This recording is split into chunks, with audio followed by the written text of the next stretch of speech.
Hey everyone, welcome to Bite of Tech, your go-to channel for simple tech solutions. In today's video, I'm going to show you how to find your Wi-Fi password on a Windows PC.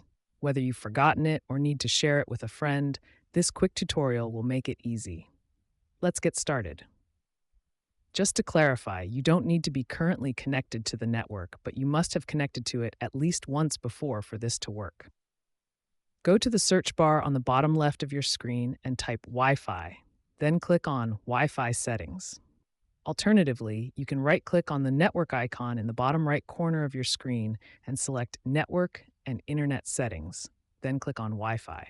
In the next window, click on the option that says Manage Known Networks. You'll now see a list of all the Wi-Fi networks you've connected to in the past. Click on the one you need the password for. In this case, I'll select Galaxy S8. A new window will pop up showing information about that Wi-Fi network. What you're looking for is the option labeled View Wi-Fi Security Key. Click on View, and the password for that network will be displayed. And there you have it. That's your Wi-Fi password. Thanks so much for watching.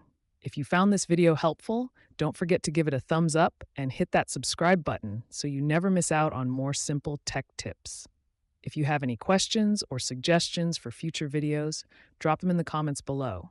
I'd love to hear from you. See you in the next video on Bite of Tech.